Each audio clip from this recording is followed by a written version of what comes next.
Study rider চ্যানেলের পক্ষ থেকে সকলকে আবারও স্বাগত। আজ আমি অষ্টম শ্রেণীর রায় ও মার্টিন প্রশ্নবিচিত্রা 2021 এই বইটি থেকে পেজ নাম্বার 166 পরিবেশ ও বিজ্ঞান বিষয়ের তৃতীয় পর্যায়ক্রমিক মূল্যায়নের মডেল কোয়েশ্চেন পেপার 3 ফিজিক্যাল সায়েন্সের পার্টটা সলভ করে দেব। এর আগে আমি মডেল কোয়েশ্চেন পেপার 1 এবং 2 সলভ করে দিয়েছি। তোমরা যারা সেই ভিডিওগুলি দেখোনি তারা ডেসক্রিপশন বক্সে দেওয়া লিঙ্ক থেকে ভিডিওগুলি দেখে নিতে পারো। তো চলো শুরু করা যাক আজকের ভিডিও। প্রথমে আমরা দেখে নেব গ্রুপ এ। একের দাগে রয়েছে সঠিক উত্তর নির্বাচন করো। 1. তরলের চাপ ক্রিয়া করে অপশন ডি সব দিকে সমানভাবে। 2. স্পর্শতলের ক্ষেত্রফলের পরিমাণ বেশি হলে স্থির অবস্থায় ঘর্ষণ বলের সর্বোচ্চ মান হবে অপশন সি একই থাকবে। 3. পেরিস্কোপে দর্পণগুলি বাহুর সঙ্গে অপশন বি 45 ডিগ্রি কোণে থাকে। 4. লাল বর্ণের আলো কাঁচফলকের ওপর তির্যকভাবে যথাক্রমে 30 ডিগ্রি ও 60 ডিগ্রি কোণে আপতিত হলো। দুটি ক্ষেত্রে প্রতিসরণ কোণের দুটি মানের জন্য প্রতিসরাঙ্ক অপশন সি দুটি ক্ষেত্রে একই হয়। 5. পৃথিবীতে প্রাণ সৃষ্টির পর কোটি কোটি বছরের বিবর্তনে তৈরি অপশন এ ব্যাকটেরিয়া যা সেলুলোজ বা প্রোটিন ভেঙে ফেলতে সাহায্য করে। 6. অন্তর্ধৃত হাইড্রোজেন সাধারণ হাইড্রোজেনের অপেক্ষা অপশন এ বেশি সক্রিয়। 7. সমযোজী হলেও জলীয় দ্রবণে তড়িৎ পরিবহন করে এরকম একটি যৌগ হলো অপশন বি HCl। 8. পরমাণুর নিউক্লিয়াসে থাকে অপশন বি প্রোটন নিউট্রন অর্থাৎ PN। এরপরে গ্রুপ বি। 2 এর দাগে রয়েছে সংক্ষিপ্ত উত্তর দাও। 1. দুটি আয়নার মধ্যে একটি বস্তুর প্রতিবিম্বের সংখ্যা 7টি হলে আয়না দুটির মধ্যে কোণের পরিমাণ ড্যাশ হবে। এখানে সঠিক উত্তর হবে 45 ডিগ্রি। কিভাবে 45 ডিগ্রিটা এলো সেটা আমি তোমাদের ব্যাখ্যা করে দেব। আমরা জানি প্রতিবিম্ব সংখ্যা সমান হলো 360 ডিগ্রি বাই দর্পণ দুটির মাঝের কোণ -1। এটা হচ্ছে একটা ফর্মুলা যেটা তোমরা তোমাদের টেক্সট বইয়ের আলো চ্যাপ্টারে পেয়ে যাবে। এবার এখানে প্রতিবিম্ব সংখ্যাটা বলে দেওয়া আছে 7। এটা সমান 360 ডিগ্রি বাই দর্পণ দুটির মাঝের কোণ -1। এবার দেখো ডান দিকে 1টা মাইনাসে আছে, তো এটাকে যদি বাঁ দিকে নিয়ে যাওয়া হয় +1 হয়ে যাবে। 7 + 1 = হয়ে যাবে 360 ডিগ্রি বাই দর্পণ দুটির মাঝের কোণ। তার মানে হচ্ছে 7 আর 1 8, 8 সমান 360 ডিগ্রি বাই দর্পণ দুটির মাঝের কোণ। সুতরাং এখান থেকে দর্পণ দুটির মাঝের কোণ বের করতে গেলে আমাদের 360কে 8 দিয়ে ভাগ করতে হবে। তো এখানে ভাগ করে আমরা পেয়ে যাচ্ছি 45 ডিগ্রি, অর্থাৎ দর্পণ দুটি বা আয়না দুটির মাঝের কোণ হবে 45 ডিগ্রি। 2 এর দাগে রয়েছে যে প্রতিবিম্বকে পর্দায় ফেলা যায় তাকে অসৎ বিম্ব বলে। ঠিক বা ভুল নির্বাচন করো, এটি ভুল। 3. বস্তুর ওজন মাপার যন্ত্রটির নাম কি? সঠিক উত্তর হবে স্প্রিং তুলা যন্ত্র। 4. সূর্যালোকের ড্যাশ রশ্মি প্রধানত তাপের অনুভূতি সৃষ্টি করে। সঠিক উত্তর হবে ইনফ্রারেড। 5 এর দাগে রয়েছে পরমাণু অবিভাজ্য এই বৈজ্ঞানিক ধারণা প্রকাশ করেন রাদারফোর্ড। সত্য বা মিথ্যা লেখো, এটি মিথ্যা। 6. গবাদি পশুর পাকস্থলীতে ব্যাকটেরিয়ার ক্রিয়ায় আমার জন্ম হয়। আমি বিশ্ব উষ্ণায়নের অন্যতম কারণ। আমি কে? এক্ষেত্রে আমি হলাম মিথেন। 7. বেলুনে H2 ব্যবহৃত হয় কেন? H2 সবচেয়ে হালকা গ্যাস, তাই বেলুনে H2 ব্যবহৃত হয়। 8. ঘর্ষণের ফলে ড্যাশ তড়িৎ উৎপন্ন হয়। শূন্যস্থান পূরণ করো। সঠিক উত্তর হবে স্থির তড়িৎ। এরপরে আমরা চলে আসবো গ্রুপ সি তে। 3 এর দাগে একটি বা দুটি বাক্যে উত্তর দাও। 1. প্লবতা কাকে বলে? তোমরা তোমাদের টেক্সট বইয়ের পেজ নাম্বার 15তে এই প্রশ্নের উত্তরটা পেয়ে যাবে। যখন কোনো বস্তুকে কোনো তরলে ডোবানো হয় তখন ওই তরল বস্তুটির ওপর একটি ঊর্ধ্বমুখী বল প্রয়োগ করে, এই বলটিকে প্লবতা বলা হয়। এর সাথেই প্রশ্ন রয়েছে আর্কিমিডিসের নীতিটি লেখো। তোমাদের কাছে যদি অষ্টম শ্রেণীর রায় ও মার্টিনের সহায়িকা থেকে থাকে পরিবেশ ও বিজ্ঞান বিষয়ের, তাহলে পেজ নাম্বার 25-এ তোমরা এই প্রশ্নের উত্তরটা পেয়ে যাবে। স্থির তরল বা গ্যাসীয় পদার্থের কোনো বস্তুকে আংশিক বা সম্পূর্ণ নিমজ্জিত করলে বস্তুটির কিছু পরিমাণ আপাত ওজন হ্রাস ঘটে, যা বস্তুর ওজন দ্বারা অপসারিত তরল বা গ্যাসীয় পদার্থের ওজনের সমান। অথবা প্রশ্ন রয়েছে প্রমাণ অবস্থায় বায়ুর চাপের মান নির্ণয় করো। প্রমাণ বায়ুমণ্ডলীয় চাপের মান হলো 76 সেন্টিমিটার পারস্তম্ভের চাপের সমান। এবার দেখো এই চাপ নির্ণয় করার সূত্র হচ্ছে H × D × G, যেখানে H হচ্ছে পারস্তম্ভের উচ্চতা, D হলো পারদের ঘনত্ব আর G হলো অভিকর্ষজ ত্বরণ। এবার যেহেতু এখানে 76 সেন্টিমিটার, এটাকে SI এককে নিয়ে যাওয়ার জন্য 76/100 করা হলো, তাহলে এটা মিটারে চলে যাবে। আচ্ছা, D এর মানটা হচ্ছে, D হচ্ছে পারদের ঘনত্ব 13.6 ইন্টু একে 1000 দিয়ে গুণ করলে এটাও SI এককে চলে যাবে। আর গুণিতক G অর্থাৎ অভিকর্ষজ ত্বরণের মান হচ্ছে 9.8, এটা আমরা SI-টাই ধরে নিয়েছি। পুরোটার একক হয়ে যাবে নিউটন পার মিটার স্কয়ার। তো এখানে ক্যালকুলেশন করে আমরা পেয়ে যাবো 1.013 into 10⁵ pascal. Newton per metre স্কয়ারের আরেকটা একক হচ্ছে পাস্কাল। দুইয়ের দাগের প্রশ্নে রয়েছে সদ্বিম্ব ও অসদ্বিম্বের দুটি পার্থক্য লেখো। রায় ও মার্টিন সহায়িকার পেজ নাম্বার 116 পাতায় রয়েছে পার্থক্যটি বিষয় সদ্বিম্ব অসদ্বিম্ব। প্রথমে 1 নম্বর বিষয়ে দেওয়া আছে সংজ্ঞা। বিন্দু উৎস থেকে আসা আলোকরশ্মিগুচ্ছ প্রতিফলিত বা প্রতিসৃত হয়ে যখন কোনো বিন্দুতে মিলিত হয় তখন তাকে সদ্বিম্ব বলে। অসদ্বিম্ব, আলোকরশ্মিগুচ্ছ প্রতিফলিত বা প্রতিসৃত হয়ে যদি দ্বিতীয় কোনো বিন্দু থেকে অপসৃত হচ্ছে বলে মনে হয় তাহলে ওই বিন্দুকে প্রথম বিন্দু বস্তুর অসদ্বিম্ব বলা হয়। এরপরে প্রতিবিম্বের প্রকৃতি সদ্বিম্বের ক্ষেত্রে সাধারণত বস্তু সাপেক্ষে উল্টো হয়, অসদ্বিম্ব সাধারণত বস্তু সাপেক্ষে সোজা হয়। এর অথবার প্রশ্নের প্রতিসরণের দুটি সূত্র লেখো। তোমাদের টেক্সট বইয়ের 51 পাতায় তোমরা এই প্রশ্নের উত্তরটা পেয়ে যাবে। 1 নম্বর সূত্র হচ্ছে আপতিত রশ্মি ও দুই মাধ্যমের বিভেদ তলে আপতন বিন্দুতে আঁকা অভিলম্ব যে সমতলের ওপর থাকে প্রতিসরণের পর প্রতিসৃত রশ্মিটিও ওই একই সমতলে থাকবে।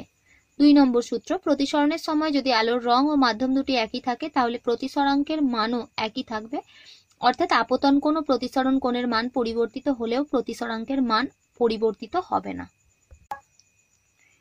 3 দাগের প্রশ্নে রয়েছে হাইড্রোজেনের বিজারণ ক্রিয়ায় উদাহরণ সমীকরণ সহ লেখো। টেক্সট বইয়ের 131 নম্বর পাতায় রয়েছে অক্সিজেনের প্রতি হাইড্রোজেনের বিশেষ আসক্তি দেখা যায়। অক্সিজেনের সঙ্গে যুক্ত হওয়ার প্রবণতা থাকার ফলে হাইড্রোজেন বিজারক রূপে কাজ করে। উত্তপ্ত কালো কিউপ্রিক অক্সাইডের ওপর দিয়ে হাইড্রোজেন গ্যাস চালনা করলে কিউপ্রিক অক্সাইড বিজারিত হয়ে লালচে বাদামি রঙের কপার উৎপন্ন হয়। হাইড্রোজেন নিজে জারিত হয়ে জলে পরিণত হয়। তো CuO থেকে Cu হচ্ছে, এটা হবে বিজারণ বিক্রিয়া, আর হাইড্রোজেন থেকে যে H2O তৈরি হচ্ছে এটা হচ্ছে জারণ বিক্রিয়া। তাহলে CuO প্লাস H2 থেকে Cu প্লাস H2O, এটা হলো টোটাল বিক্রিয়া। এরপরে রয়েছে 4 দাগে রাদারফোর্ডের পরমাণু মডেল সংক্রান্ত সিদ্ধান্তগুলি লেখো। টেক্সট বইয়ের পেজ নাম্বার 80-তে রয়েছে এই প্রশ্নের উত্তরটা। 1 নম্বর পরমাণুর মধ্যে বেশিরভাগ জায়গায় ফাঁকা। 2 পরমাণুর প্রায় সমস্ত ভরই তার মাঝখানে অতি অল্প জায়গায় জড়ো হয়ে আছে। তিনি এই ভারী অংশের নাম দিলেন নিউক্লিয়াস বা কেন্দ্রক।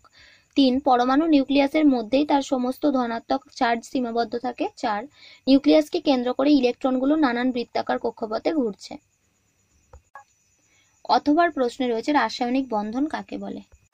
রায় ও মার্টিন সহায়িকার 180 নম্বর পাতায় রয়েছে একই বা বিভিন্ন মৌলিক পদার্থে 2 বা ততোধিক পরমাণু একটি বিশেষ আকর্ষণ বল দ্বারা আবদ্ধ হয়ে অণু গঠন করে। এই আকর্ষণ বলকে রাসায়নিক বন্ধন বলে। আয়নীয় বন্ধন দেখতে পাওয়া যায় এমন একটি যৌগের উদাহরণ দাও। সঠিক উত্তর হচ্ছে সোডিয়াম ক্লোরাইড বা NaCl। 5 দাগে রয়েছে বহুরূপতা কাকে বলে, উদাহরণ দাও। রায় ও মার্টিনের সহায়িকা 286 নম্বর পাতায় রয়েছে যে ধর্মের জন্য কোনো মৌলিক পদার্থ তার নিজের মূল রাসায়নিক ধর্ম অপরিবর্তিত রেখে ভিন্ন ভিন্ন রূপে আত্মপ্রকাশ করতে পারে মৌলের সেই বিশেষ ধর্মকে বহুরূপতা বলে। কার্বন, অক্সিজেন, ফসফরাস, সালফার প্রভৃতি মৌলের বহুরূপতা দেখা যায়। অথবার প্রশ্নে রয়েছে হীরক ও গ্রাফাইটের গঠনের তুলনা করো। রায় ও মার্টিনের 287 নম্বর পাতায় তোমরা এই প্রশ্নের উত্তরটা পাবে। হিরে ও গ্রাফাইট উভয়ই কার্বনের নিয়তাকার রূপভেদ, কিন্তু এদের গঠনগত কিছু পার্থক্যের জন্য এদের ভৌত ও রাসায়নিক ধর্মে বেশ কিছু অমিল আছে। হীরের গঠন: হীরের কেলাসে প্রতিটি কার্বন পরমাণু অন্য 4টি কার্বন পরমাণুর সঙ্গে সমযোজী বন্ধন দ্বারা যুক্ত হয়ে চতুস্থলকীয় কেলাস গঠন করে।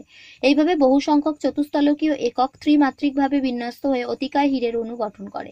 এই কেলাসে প্রতিটি CCC বন্ধন কোণের মান 109 ডিগ্রি 28 মিনিট এবং প্রতিটি CC বন্ধন কোণের দূরত্ব 1.54 অ্যাংস্ট্রম ইউনিট।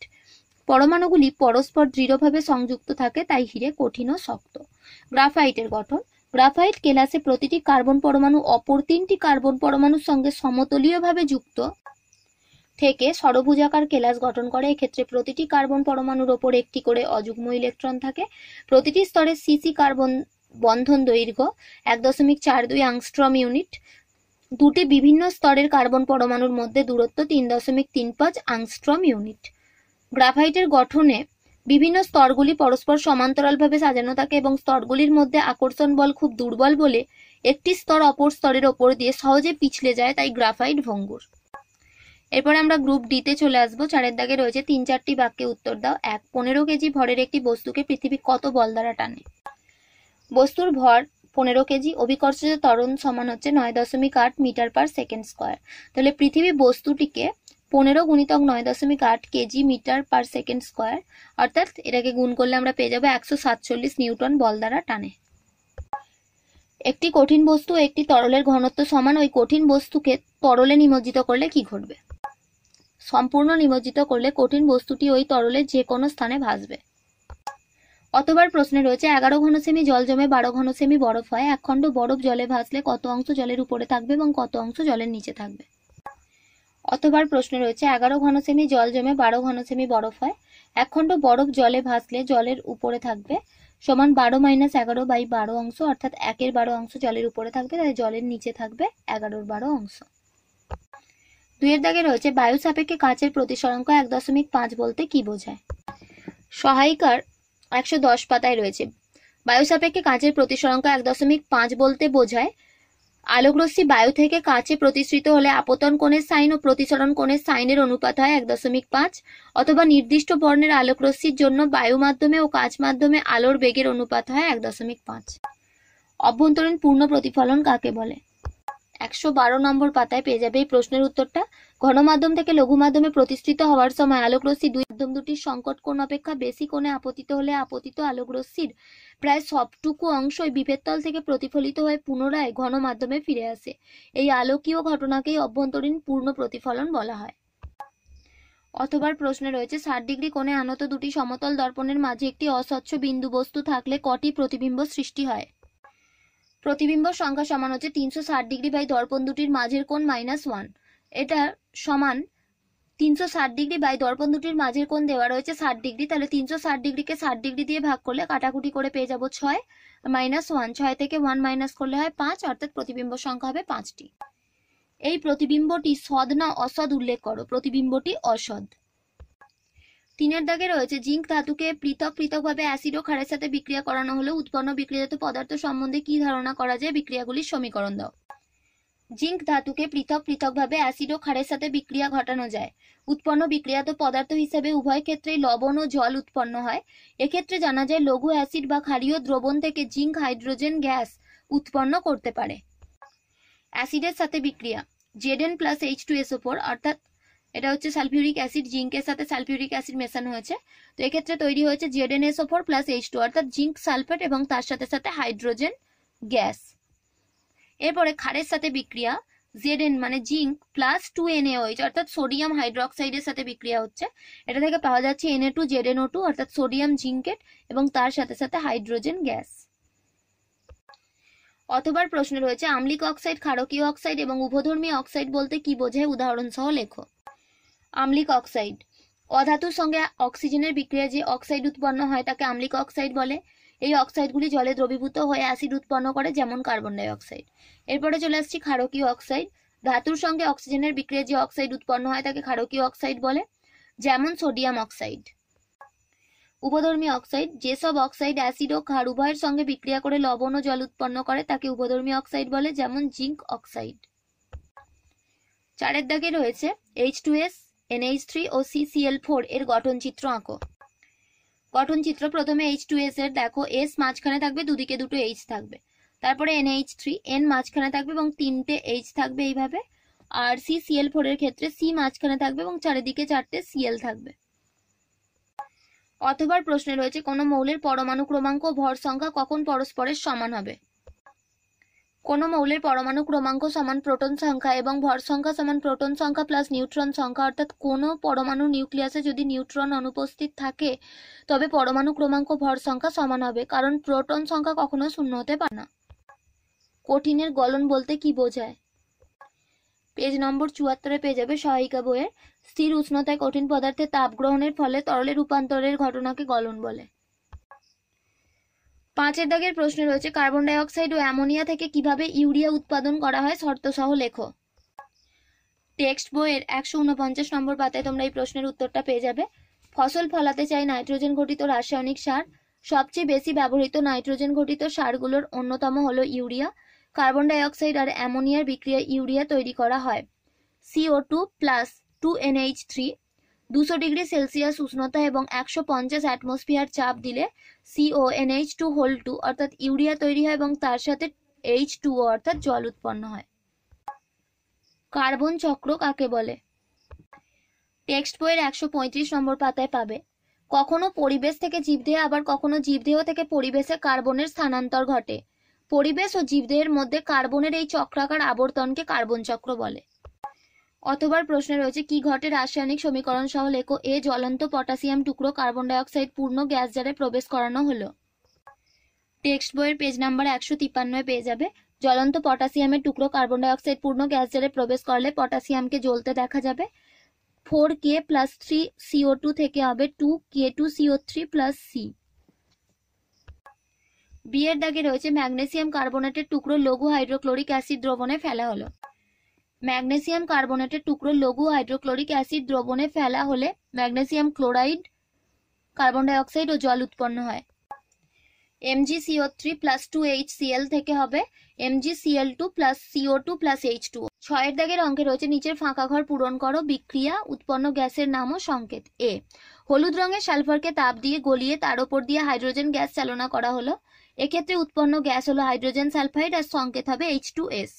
বি এ রয়েছে NaOH এর গাঢ় জলীয় দ্রবণে L চূর্ণ যোগ করা হলো। এক্ষেত্রে উৎপন্ন গ্যাসের নাম হলো হাইড্রোজেন গ্যাস, সংকেত হচ্ছে H2। সি, কপারের ছিবড়ার সঙ্গে পাতিত জল ও HNO3 অ্যাসিড 1:1 অনুপাতে তৈরি করে যোগ করা হলো। এক্ষেত্রে নাইট্রোজেন ডাই অক্সাইড গ্যাস উৎপন্ন হবে এবং তার সংকেত হচ্ছে NO2। আজ এই পর্যন্ত। ভিডিওটি ভালো লাগলে অবশ্যই একটা লাইক দিও, আর পড়াশোনা সংক্রান্ত এরকম আরো ভিডিও পেতে আমাদের চ্যানেলটি সাবস্ক্রাইব করে পাশে থাকা বেল আইকনটি প্রেস করো আর বন্ধুদের সাথে শেয়ার করো। ভালো থেকো, খুব তাড়াতাড়ি ফিরে আসছি নেক্সট ভিডিওতে। Thanks for watching.